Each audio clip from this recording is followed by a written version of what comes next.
ओम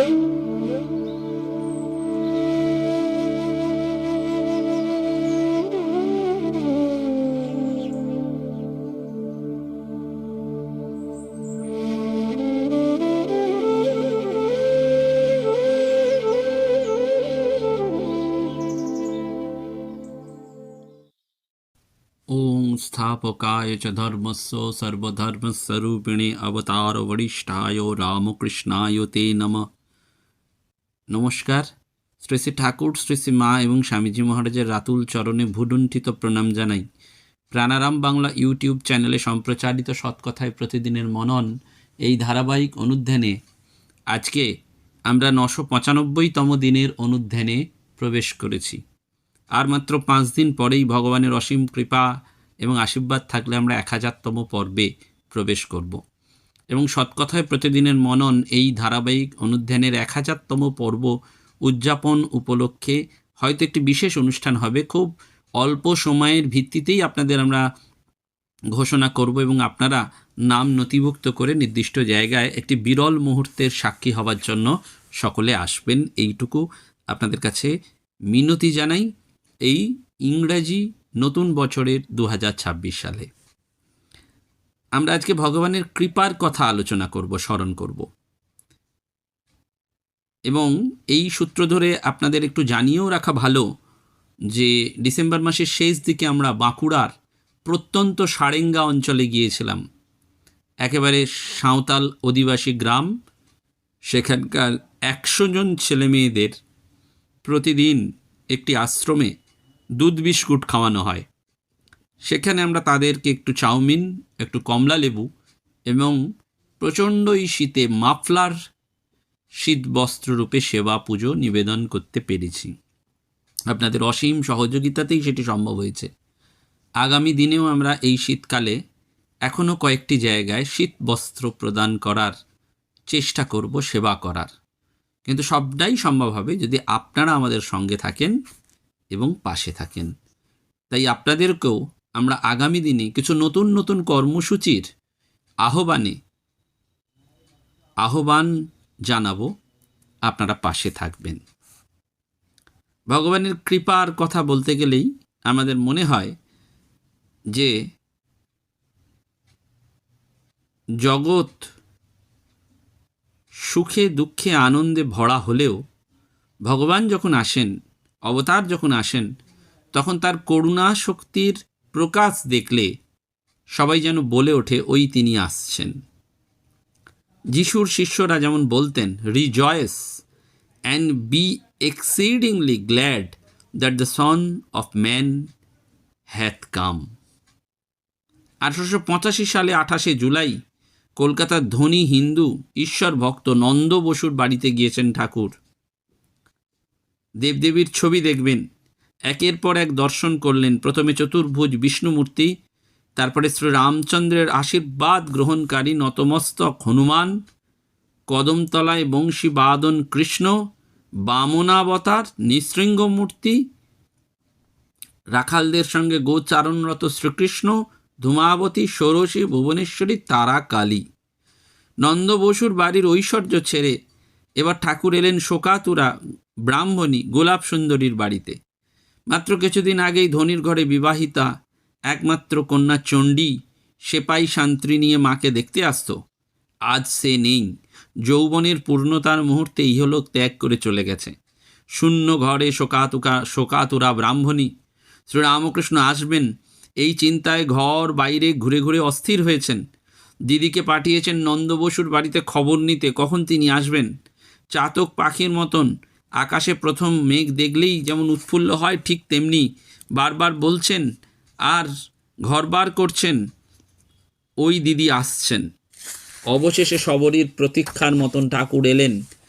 ওই শোকে পাষাণ হয়ে যাওয়া গৃহের মধ্যে পাষাণী অহল্যা প্রাণ যেন ফিরে পেল। অবর্ণনীয় আনন্দের বন্যা এলো।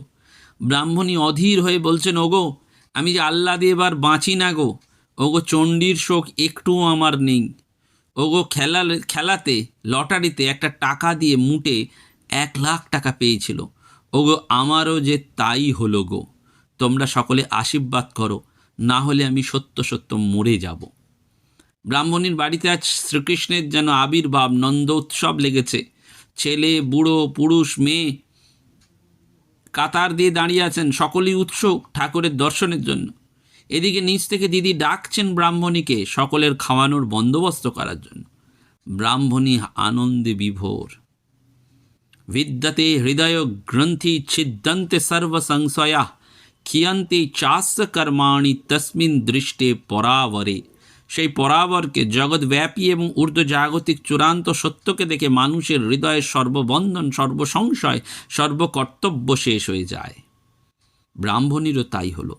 ভগবত আনন্দের জোয়ারে তিনি ভেসে গেলেন। পুরনো সংসার পিছনে পড়ে রইল। শ্রীরামকৃষ্ণ স্পর্শে রামকৃষ্ণ পরিবারে মহাসাধিকার জীবনে প্রবেশ করলেন ব্রাহ্মণী। ভক্তমহলের নাম হল গোলাপ মা। ঠাকুর এলেন আর এক সংসারের আবর্তে ঘূর্ণায়মান যোগিন মায়ের বাড়িতে।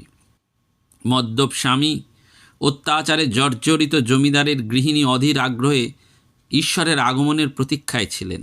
জীবনের এক সংকট মুহূর্তে ঠাকুরের সঙ্গে তার দেখা এবং স্বপ্নের মধ্যে শ্রীরামকৃষ্ণ শরীরে জীবন্ত ঈশ্বর দর্শন। তার মাতামহী কেশব সেনের পত্রিকায় শ্রীরামকৃষ্ণের সংবাদ প্রথম পেয়ে দক্ষিণেশ্বরে তাকে দেখতে গিয়েছিলেন, কিন্তু ঠাকুরের সহজ সাধারণ বেশভূষায় তিনি তাকে চিনতে পারেননি। পরমহংস কোথায় জিজ্ঞাসা করা হলে শ্রীরামকৃষ্ণদেব রহস্যের আড়ালে উত্তর দিয়েছিলেন, লোকে যাকে পরমহংস বলে কেউ কেউ তাকেই ছোট ভট্টাচার্য বলে, আবার কেউ কেউ গদাধর চট্টোপাধ্যায় বলে। তিনি তার সম্বন্ধে খুব কমই জানেন। রহস্য বোধগম্য হলো না। যোগিনমার মাতামহী সোজা ফিরে চলে এলেন, কিন্তু যোগিনমা শীঘ্রই কলকাতায় বলরাম বোসের বাড়িতে শ্রীরামকৃষ্ণকে দর্শন করলেন। প্রথম দিন ঠাকুরকে ভগবতভাবে তন্ময় দেখে মাতাল ভেবেছিলেন। ভাবলেন এক মাতাল স্বামীর হাত থেকে বেঁচে আবার কোন মাতাল পরমহংসের হাতে পড়বেন। কিন্তু কয়েকবার দেখার পর বুঝতে পারলেন শ্রীরামকৃষ্ণ দেহে ঈশ্বরের প্রকাশ।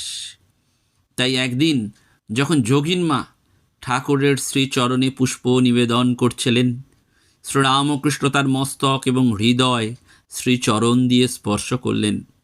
কয়েক বছর পরই ঠাকুর তাকে আশীর্বাদ করেছিলেন, তুমি আমাকে দেখেছ, খাইয়েছ, সেবা করেছ, আর কি চাও? ভয় পেও না, অন্তিমকালে তোমার সহস্রারে চৈতন্যের সহস্র দল পদ্ম বিকশিত হবে। শ্রীরামকৃষ্ণের মহাপ্রয়াণের পর ধ্যানের সময় যোগিনমা অন্তরের মধ্যে শুনতেন কে যেন বলছেন, গদাধরের চরণ কমল চিহ্ন তোমার বক্ষে চিহ্নিত, তোমার ভয় কি?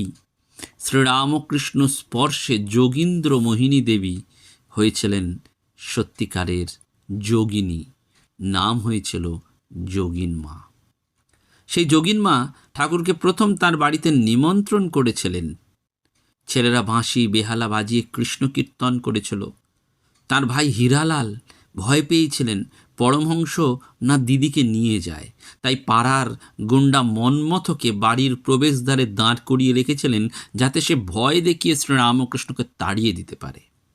মন্মথ ঠাকুরের প্রথম দর্শনেই ভেঙে পড়ে নতজানু হয়েছিল। তার কথা শুনে শাস্ত্রু নয়নে পায়ে লুটিয়ে পড়ে মন্মথ বলেছিল, হে প্রভু, আমি অপরাধী, আমাকে ক্ষমা করো। শ্রীরামকৃষ্ণ সাদরে তাকে দক্ষিণেশ্বরে আসতে বলেন। যেদিন মন্মথ দক্ষিণেশ্বরে এলো, ঠাকুর করুণাভরে তার অঙ্গ স্পর্শ করলেন। ব্রাহ্মণের পৈতেতে যা মন্মথ পরিত্যাগ করেছিলেন তা পুনরায় ধারণ করতে বললেন। তারপর তিনি মন্মথকে মা ভবতারিণীর মন্দিরে নিয়ে গেলেন। মন্দির প্রদক্ষিণকালে এক নির্জন স্থানে ঠাকুর তাকে আশীর্বাদ করলেন এবং আর এক রবিবারে দক্ষিণেশ্বরে আসতে বললেন। ঠাকুরের সঙ্গে মন্মথর মাত্র 3 বার দেখা হয়েছিল। এই 3 সাক্ষাতেই কিন্তু এই মন্মথ গুন্ডার জীবনে বিরাট পরিবর্তন এসেছিল। শেষবারের মতন মন্মথ ঠাকুরের সঙ্গে কাশীপুরে দেখা করতে গিয়েছিল। যখন ঠাকুর শুনলেন মন্মথ নিচের তলায়, তিনি তাকে উপর তলায় সঙ্গে সঙ্গে ডেকে পাঠালেন। ঘরের অন্য ভক্তদের বাইরে যেতে বললেন। একাকী মন্মথকে নিয়ে একান্তে অনেকক্ষণ অতিবাহিত করেছিলেন ঠাকুর।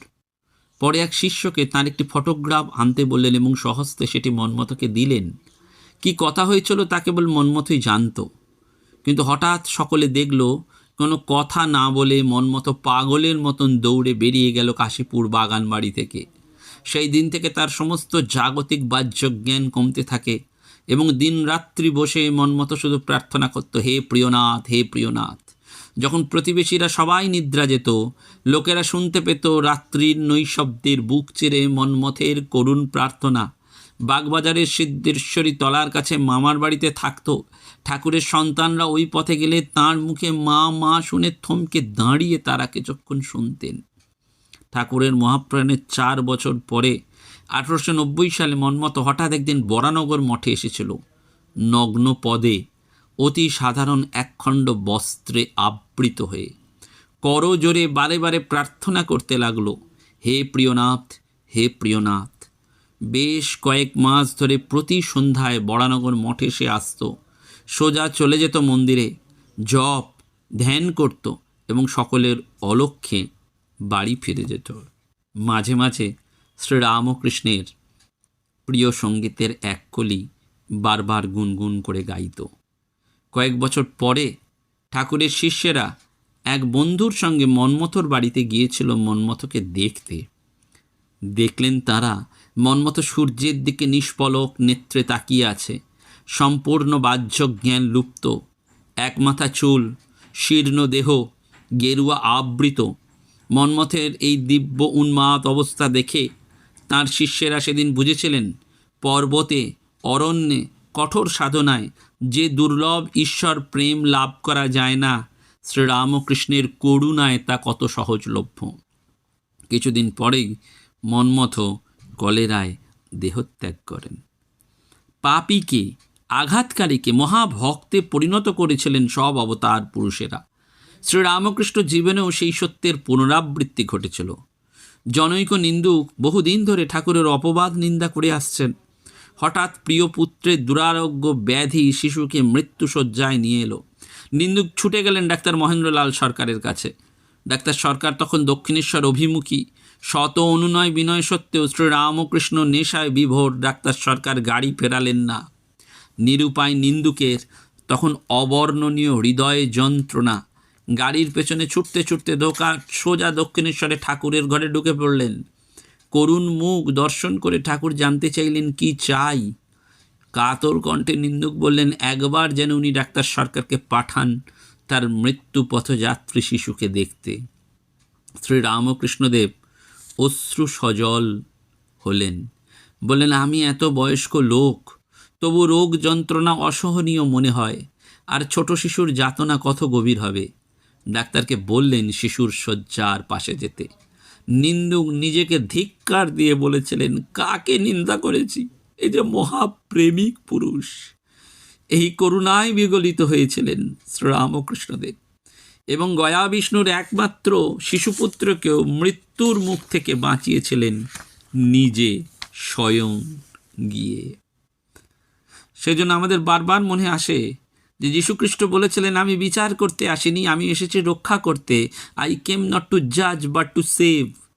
শ্রী মা বলেছিলেন ঠাকুর ভাঙতে আসেননি, গড়তে এসেছেন।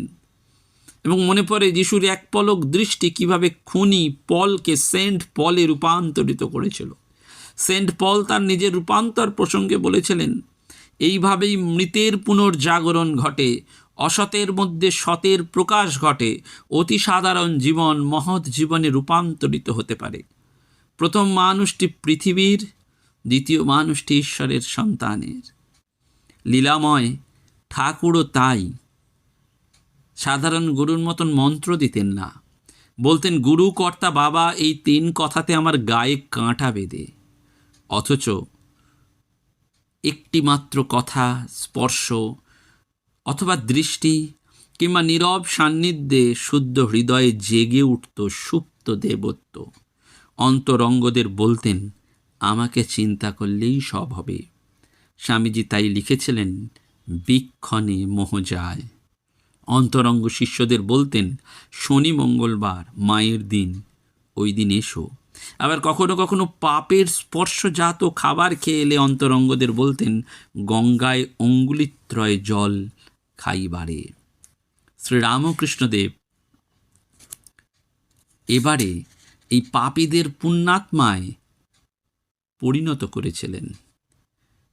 এবং তিনি আরও সেজন্য বলতেন যে মায়ের কৃপায় আমি টক ফলকে মিষ্টি ফলে পরিণত করতে পারি।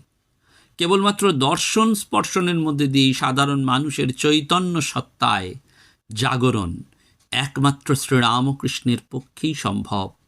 এই অবতার পুরুষেরা যিশু বুদ্ধ চৈতন্যের মতন অসীম উদ্ধারকারী গুরুশক্তির সম্বলে সেই উৎসকে লুকিয়ে রেখে মানুষকে দেবতায় পরিণত করতে পারতেন। সেই জন্য প্রত্যক্ষদর্শীরা লিখেছিলেন, কি অপূর্ব লীলা সেই লীলাময়ের। আমরা আজও এই 2026 সালের প্রত্যন্ত শুরুর দিকেও ভগবানের সেই লীলা বারবার অনুধ্যানের মধ্যে দিয়ে মোহিত হয়ে যাই।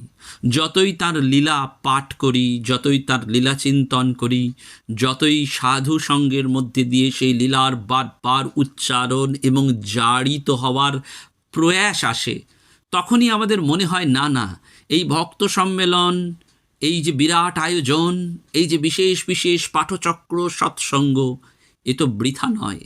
এ করুণাময়েরই করুণাকে নিজের জীবনে প্রকাশ করার, অনুভব করার এক যেন দুর্লভ সুযোগ। করুণাময়ের কাছে তাই সেই প্রার্থনাই, এই মিনতি রেখেই আজকের এই অনুধ্যানের পরিসমাপ্তি। আগামীকাল শ্রীরামকৃষ্ণ সারদা সংঘ বেলগাছিয়ায় ভক্ত সম্মেলন হবে এবং আমরা জানি যে পরম পূজনীয়া প্রব্রাজিকা দিব্য মাতাজি রামকৃষ্ণ লোকে চলে গেছেন 22 ডিসেম্বর 2025। তাঁর স্মৃতি স্মরণ অনুষ্ঠান একটি হবে হয়তো 11 জানুয়ারি। আজকে মাতাজির বিশেষ পূজা পাঠ এবং সাধু ভাণ্ডারা অনুষ্ঠিত হবে। আমরা মাতাজিকে মুহুর মুহুর প্রণাম জানাই এবং আগামীকাল সেই ভক্ত সম্মেলনে যাওয়ার সুযোগ থাকছে। আর আমাদের এই সৎকথায় প্রতিদিনের মননের 1000তম পর্ব উদযাপনের বিশেষ অনুষ্ঠানের বিশেষ ঘোষণা নিয়ে আমরা খুব শীঘ্র আপনাদের মাঝে আসব, কিন্তু আপনাদের অকুণ্ঠ অফুরন্ত সহযোগিতায় যেন সেই বিশেষ অনুষ্ঠানটি সাফল্যমণ্ডিত হয়। নমস্কার, ধন্যবাদ। প্রাণারাম প্রাণারাম প্রাণারাম প্রাণারাম প্রাণারাম প্রাণারাম।